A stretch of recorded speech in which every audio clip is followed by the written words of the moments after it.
Selamat datang, selamat berkumpul kembali dimanapun kita berada. Kalau kita bisa bersama-sama dalam forum ini, sama-sama memuji Tuhan, sama-sama bersekutu dalam firman Tuhan, itu adalah sebuah anugerah yang sangat besar untuk saat ini.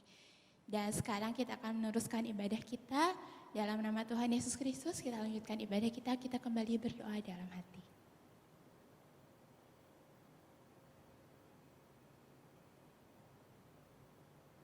Amin. Dalam nama Tuhan Yesus Kristus kita lanjutkan dengan pujian nomor 156. Pujian nomor 156, Jalan Bersama Tuhan.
Sebentar lagi kita akan belajar firman Tuhan, kita mohon pimpinan Tuhan, kita sama-sama berdoa Bapa kami. Dalam nama Tuhan Yesus Kristus berdoa, Bapa kami yang di surga, dikuduskanlah namamu, datanglah kerajaan-Mu, jadilah kehendak-Mu, di bumi seperti di surga. Berikanlah kami pada hari ini makanan kami yang secukupnya, dan ampunilah kami akan kesalahan kami, seperti kami juga mengampuni orang yang bersalah kepada kami. Dan janganlah bawa kami ke dalam pencobaan, tapi lepaskanlah kami daripada yang jahat. Karena Kau yang punya kerajaan dan kuasa dan kemuliaan sampai selama-lamanya. Amin. Silakan duduk kembali. Dalam nama Tuhan Yesus Kristus, firman Tuhan pada pagi hari ini dengan judul Pelangi Sehabis Hujan. Pelangi sehabis hujan. Saudara-saudara, kita semua pasti pernah merasakan hujan. Hujan yang lebat, awan yang gelap, petir menyambar-nyambar, kilat guruh-gemuruh. Dan keadaan itu begitu menakutkan, begitu mencekam. Tapi ketika semuanya berlalu, pelangi itu muncul. Pelangi yang sangat indah. Dengan 7 warna yang begitu indah, tidak ada yang bisa membanding keindahannya. Dan itu muncul ketika hujan itu sudah berakhir. Pada pagi hari ini kita belajar dari firman Tuhan. Biarlah ini menjadi kekuatan untuk kita semua di tengah keadaannya seperti ini. Dalam keadaan kita baik, tapi percayalah suatu saat akan ada keindahannya tersendiri. Kita buka 2 Raja-Raja 6 ayat 24 sampai 30. 2 Raja-Raja 6 ayat 24 sampai 30. 2 Raja-Raja 6 ayat 24 sampai 30. Sesudah itu Ben-Hadad Raja Aram menghimpunkan seluruh tentaranya lalu maju mengepung Samaria. Maka terjadilah kelaparan hebat di Samaria selama mereka mengepungnya, sehingga sebuah kepala keledai berharga 80 shikal perak dan 1/4 kap tai merpati berharga 5 shikal perak. Suatu kali ketika Raja Israel berjalan di atas tembok, datanglah seorang perempuan mengadukan halnya kepada raja sambil berseru, "Tolonglah ya tuanku raja." Jawabnya, "Jika Tuhan tidak menolong engkau, Dengan apakah aku dapat menolong engkau? Dengan hasil pengirikankah atau hasil pemerasan anggur? Kemudian bertanyalah raja kepadanya, ada apa? Jawab perempuan itu, perempuan ini berkata kepadaku, berilah anakmu laki-laki supaya kita makan dia pada hari ini. Dan besok akan kita makan anakku laki-laki. Jadi kami memasak anakku dan memakan dia. Tetapi ketika aku berkata kepadanya pada hari berikutnya, berilah anakmu supaya kita makan dia. Maka perempuan ini menyembunyikan anaknya. Tatkala raja mendengar perkataan perempuan itu, dikoyakkannya lah pakaiannya, dan sedang ia berjalan di atas tembok, kelihatanlah kepada orang banyak bahwa ia memakai kain kabung pada kulit tubuhnya. Saudara, kisah ini benar-benar adalah sebuah kenyataan yang terjadi di Samaria, karena Raja Aram itu mengepung Samaria, menghimpun seluruh tentaranya, sehingga Samaria itu benar-benar terkepung. Kota itu terkepung, lama-kelamaan bahan makanan habis, orang tidak bisa makan. Yang miris adalah di sana dikatakan yang menjadi bahan makanan yang dijual adalah kepala keledai dengan harga 80 shikal perak. Dan 1/4 kap kotoran merpati dengan harga 5 shikal perak. Kita bayangkan keadaan saat itu. Sebuah kota yang dikepung, yang semakin kelaparan, orang banyak di situ, sampai yang menjadi bahan makanan adalah barang-barang yang tidak layak untuk dimakan. Kita bayangkan keadaan sangat sulit. Kemudian lebih miris lagi, di situ ada seorang perempuan datang mengadukan perempuan lain kepada raja. Dia berkata, raja tahu nggak, kemarin perempuan ini bilang sama saya, kasih anak kamu, hari ini kita masak anak kamu buat kita makan. Besok saya kasih anak saya buat kita makan. Kita bayangkan keadaan begitu miris. Seorang ibu kandung rela memasak anak kandungnya sendiri untuk dijadikan bahan makanan karena kelaparan begitu dahsyat pada saat itu. Kita bayangkan keadaan saat itu benar-benar sebuah keadaan yang mengerikan. Dan kisah nyata ini menjadi cermin untuk kita. Sekarang kita pun dalam keadaan yang tidak baik. Sekarang pun ada kesusahan yang terjadi di seluruh dunia. Dan yang terjadi sekarang ini kiranya boleh mengingatkan siapa kita. Kita hanyalah manusia. Manusia biasa yang tidak ada apa-apanya. Kita buka Yesaya 40 ayat 6 sampai 7. Yesaya 40 ayat 6 sampai 7. Yesaya 40 ayat 6 sampai 7. Ada suara yang berkata, berserulah, jawabku, apakah yang harus kuserukan? Seluruh umat manusia adalah seperti rumput dan semua semaraknya seperti bunga di padang. Rumput menjadi kering, bunga menjadi layu, apabila Tuhan menghembusnya dengan nafasnya, sesungguhnya lah bangsa itu seperti rumput. Yesaya 40 ayat 6 sampai 7 mengingatkan kepada kita, apakah manusia? Keadaan sekarang benar-benar memukul orang kaya, orang miskin, orang pintar, orang kurang. Semuanya tidak terkecuali terpukul oleh apa yang terjadi sekarang ini. Dan itu benar-benar mengingatkan kita ini cuma manusia biasa. Sekaya apapun kita, sepintar apapun kita, kita ini manusia. Manusia yang dikatakan dalam kitab Yesaya seperti rumput.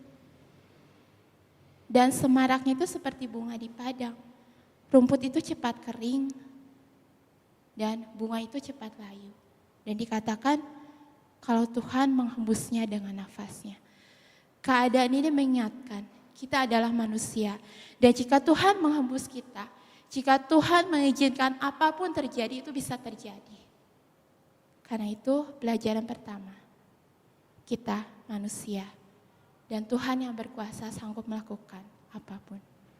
Kita lanjutkan, kita buka 2 Raja-Raja 6 ayat 31 sampai 32.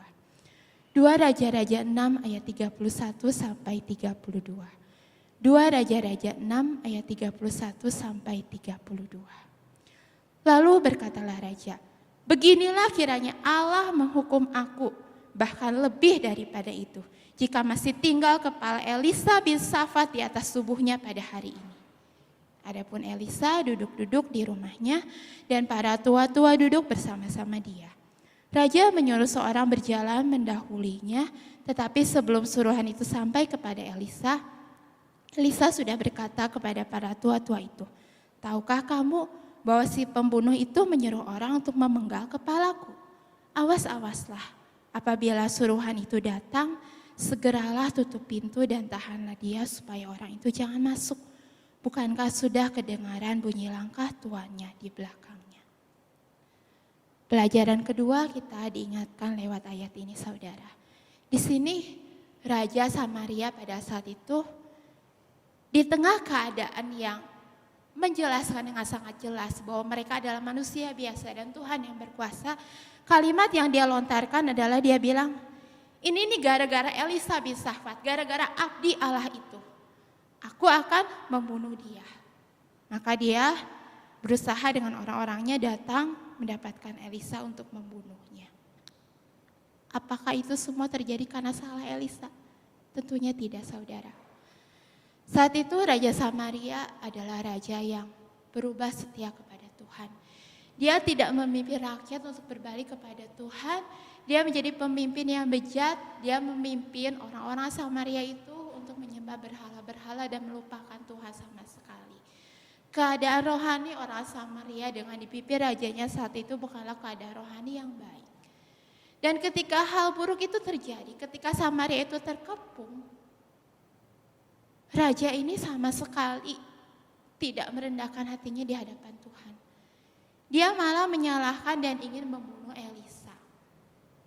Jadi keadaannya begitu buruk pun tidak bisa membuat hatinya berubah kepada Tuhan. Kita buka Hosea 7 ayat 10. Hosea 7 ayat 10. Hosea 7 ayat 10.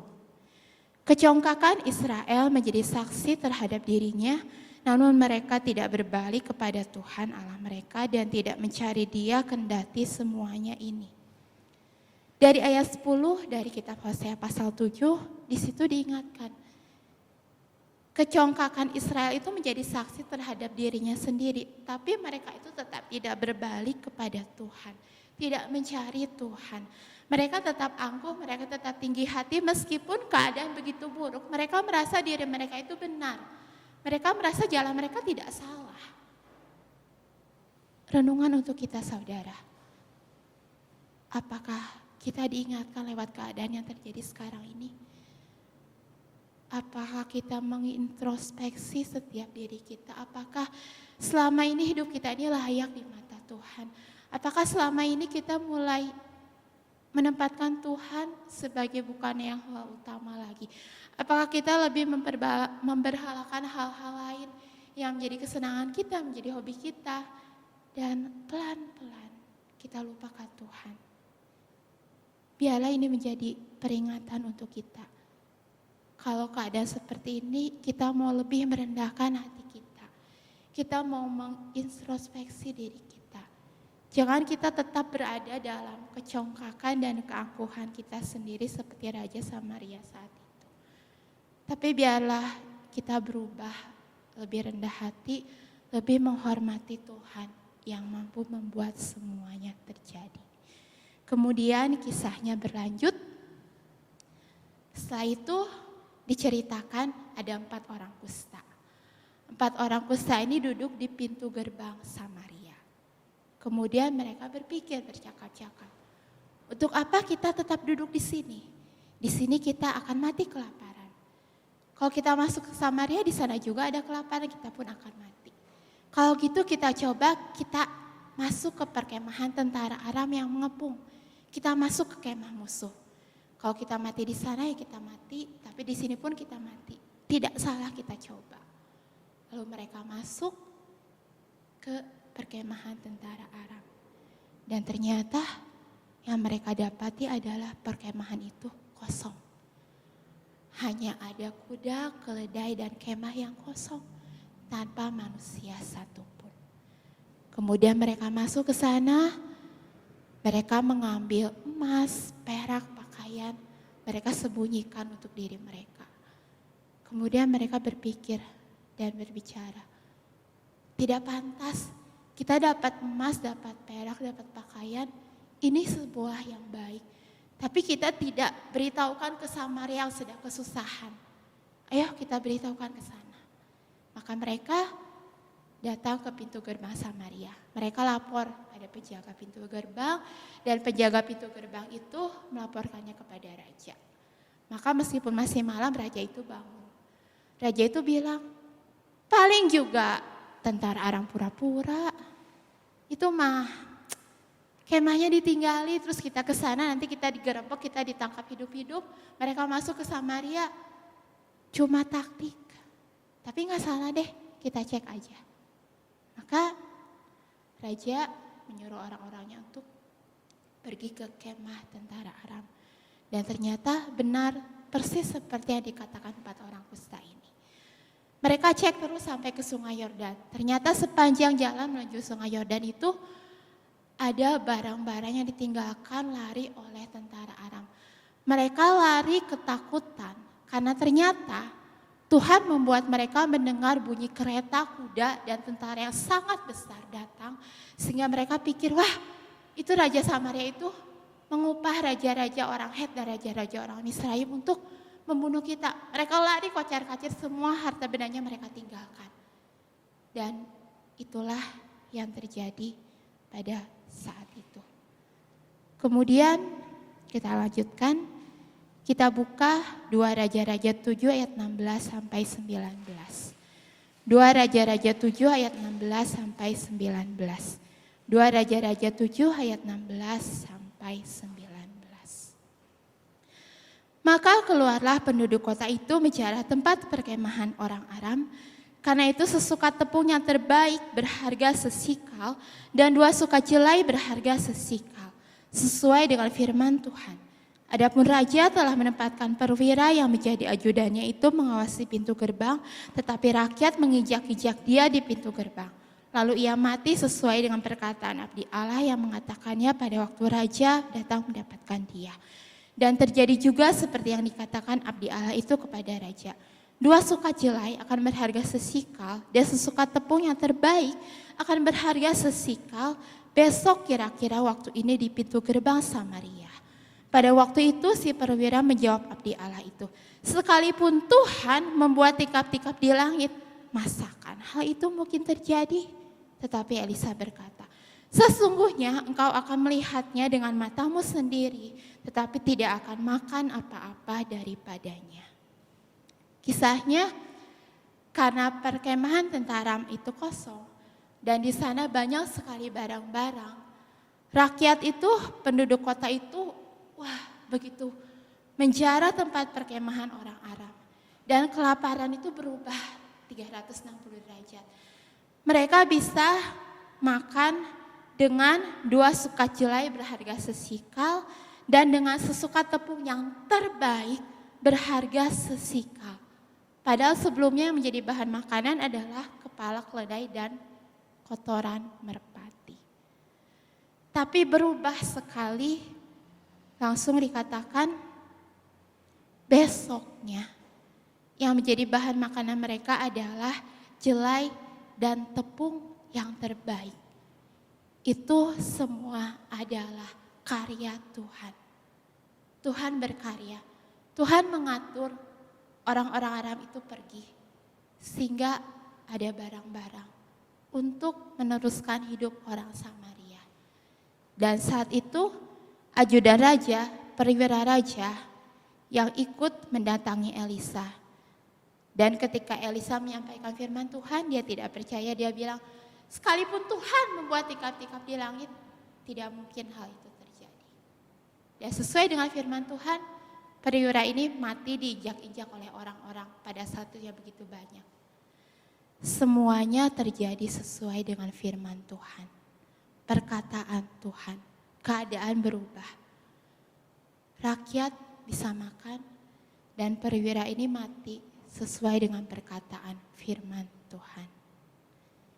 Ini menjadi pelajaran untuk kita. Apapun yang terjadi, kita tidak bisa mengatur. Tidak ada kejelasan untuk kita semua pada saat ini. Tapi percayalah, firman Tuhan dari dulu sampai selamanya tidak berubah. Firman Tuhan, kuasa Tuhan tidak akan pernah tertandingi oleh apapun yang terjadi. Apa yang dia katakan, apa yang dia nubuatkan. Kalau dia berkata dia akan menjaga kita, itu adalah sebuah kenyataan. Dan tetap percaya hal itu apapun yang terjadi. Kalau tadi rakyat bisa kembali makan, dan perwira itu mati karena dia tidak percaya. Itu semua adalah firman Tuhan yang benar-benar terjadi. Dan pada saat ini saudara, biarlah kita di saat yang seperti ini bisa lebih mempercayai Tuhan. Lebih besarkan percaya kita daripada khawatir kita. Kita buka Mazmur 91 ayat 5 sampai 7. Mazmur 91 ayat 5 sampai 7. Mazmur 91 ayat 5 sampai 7. Engkau tak usah takut terhadap kedahsyatan malam, terhadap panah yang terbang di waktu siang, terhadap penyakit sampar yang berjalan di dalam gelap, terhadap penyakit menular yang mengamuk di waktu petang. Walau 1.000 orang rebah di sisimu dan 10.000 di sebelah kananmu, tetapi itu tidak akan menimpamu. Kita lanjutkan, Mazmur 91 ayat 15 sampai 16. Mazmur 91 ayat 15 sampai 16. Mazmur 91 ayat 15 sampai 16. Bila ia berseru kepadaku, aku akan menjawab. Aku akan menyertai dia dalam kesesakan, aku akan meluputkannya dan memuliakannya. Dengan panjang umur akan kukenyangkan dia dan akan kuperlihatkan kepadanya keselamatan daripadaku. Kita belajar perkataan Tuhan, firman Tuhan yang tertulis dalam Alkitab itu adalah sebuah kenyataan yang tidak akan pernah Tuhan ingkari.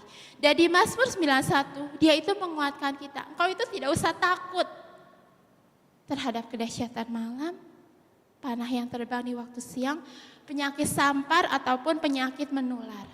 Dia katakan 1.000 orang rebah di sisimu, 10.000 di sebelah kananmu, tapi itu tidak akan menimpamu.